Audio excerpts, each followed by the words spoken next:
A lot of times in our society, asking for help often seem as weakness, especially for caregivers who feel pressure to always be strong. And we hear things like, "You're the rock of the family," or "You're strong. I don't know how you do it." You know what? I'm tired of hearing that. Give me some support. I need your help. But that kind of praise can also become a trap. I'm having a glass of wine, just being me. So today we're talking about something that often goes unspoken, but desperately needs our attention, and that is normalizing support. So, how to nurture and connect as a caregiver, right? So, whether you're caring for a parent, a spouse, a sibling, or anyone in your life that you're caring for that's living with dementia, Alzheimer's, could be a disability or any other disease, this episode is a gentle reminder you are not meant to carry this alone. That's why I am here. Why support needs to be normalized. So let's talk about that.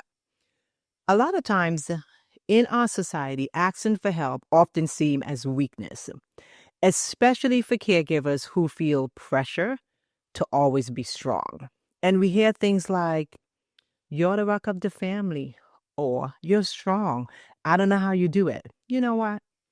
I'm tired of hearing that. Give me some support. I need your help.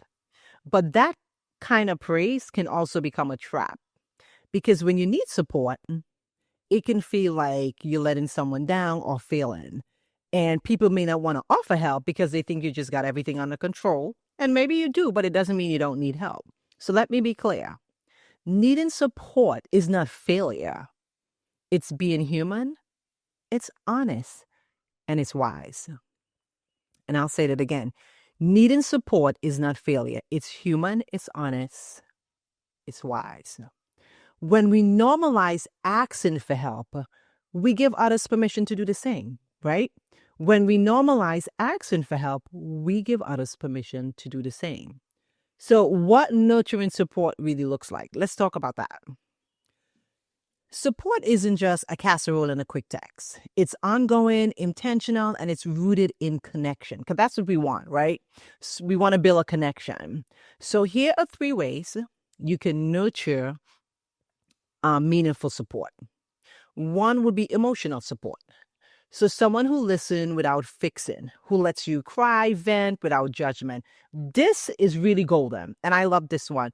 Shut up. Let me say what I got to say. I don't want your opinion. I just need to vent. Then we have number 2, practical support. So things like helping with errands, picking up medication, or just sitting with your loved one for an hour while you rest. And your rest could be just sitting there doing not a damn thing. Why? Because you don't want to do anything. You just need to rest. Number 3 we have is rational support, right? Which means like staying connected to people outside at your caregiver role. So a lot of times we have friends that we don't really stay connected with for whatever reason, but it's good to kind of keep a conversation going, not about appointments or symptoms, just everyday normal conversations, because sometimes conversations need to be not about care. And nurturing means being nurtured too. So that is helpful too. How to ask for support without guilt. Let's be practical. Here's how to ask for support in a way that feels empowering. Be clear. People want to help, but they don't often know how. And don't act like you don't need the help, because you do. So try this. Could you bring a meal on Thursday? Can you visit mom while I go to the doctor? Can you just come and sit for a minute, take it, and spend time with a loved one? I just need a quick break. Own your need and tell what your need is. Don't apologize or even explain, because you ain't got to apologize or explain, right? You just need a break. You deserve rest and relief. You need time to recharge so you can keep showing up, right? You have to recharge in order to keep showing up with a positive mindset. So let go of perfection. Maybe the help won't be done your way. That's okay. But receiving support is more important than micromanaging. So you want to get support. Things doesn't have to always be in a methodical way. And you don't have to always micromanage. You just need the support. And connecting to a wider network.